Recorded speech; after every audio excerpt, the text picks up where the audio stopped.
Hello, and welcome to this episode of Frankie's Cultural Observations. Today, we're going to be analysing run clubs. On the surface, run clubs bring people together to build up their fitness, but beneath the veneer of friendly open participation, these athletic cults are a case study in eugenics, where the hottest people you've ever seen chase after each other in the early hours of the morning, while everyone else is still asleep because they're ugly. So if you're less than an 8 out of 10, then jog on. But jog on in the opposite direction, because you're not welcome in this polycule. Run clubs start out as a fun way to do cardio and end up with a horde of sweaty men in their 30s chasing after women because they want to have sex with them.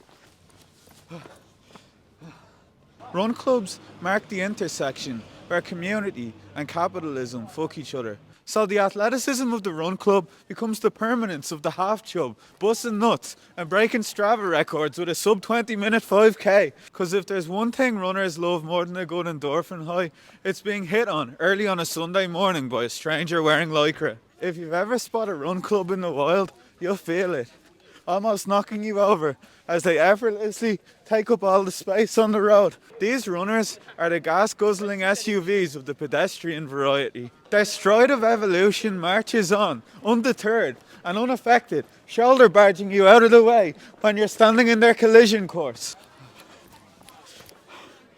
I'm not going to be running for this whole video. Run clubs often feature a sociopath ringleader with a megaphone and a checkered past that nobody really knows about.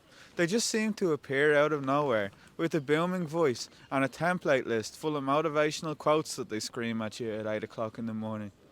These pacers are in the early stages of the wellness pipeline, stretching their socially liberal hamstrings to the far right to become a yoga instructor or a defender of Tommy Robinson. After the run, the real workout begins, when the run club go to some gentrified microbrewery that sells Tato ironically. The post-run progress point is all part of the run club's healthy balanced diet.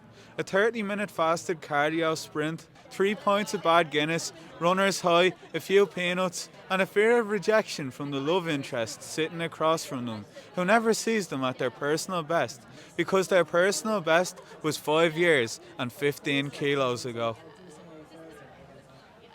Run clubs are on their last lap, circling the drain of late capitalism to find the best version of their post-run selfies. When the fastest runners finish their run, they become the unpaid, unsolicited motivators for the runners who come after them, urging them to stride it out or finish strong or push it to the limit of what's considered acceptable levels of flirting with strangers in public.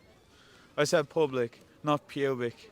The greatest lie consumer culture ever told is that society is still made up of teams. The participatory mask of neoliberalism tricks you into thinking you come to the run club to find like-minded strangers, when really you're here by yourself, together with other people who are here by themselves, in your company. Everyone's wearing AirPods. Somewhere over the course of the last 30 years, American individualism moved us away from the common good to create a culture of self-improvement, rejecting all handouts and pulling ourselves up by the hocus straps, unable to wrap our heads around why we'd want to tie anyone else's laces. With the burden of care being placed back onto the shoulders of the individuals, now looking after yourself has become your job.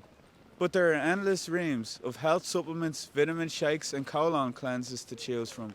So all you can do is keep grinding, keep shining, and don't forget to smile. Self-optimization, being the stranglehold that quantifies all social experience into metric value, compels us to be better than we were yesterday. So human life becomes big business of the self, a never-ending project of continuous growth, each quarterly more productive than the last. Every mistake learned from, every obstacle overcome, every challenge turned into a LinkedIn post.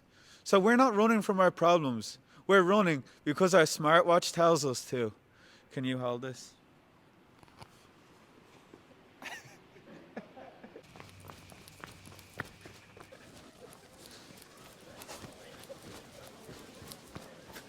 I'm going the wrong way.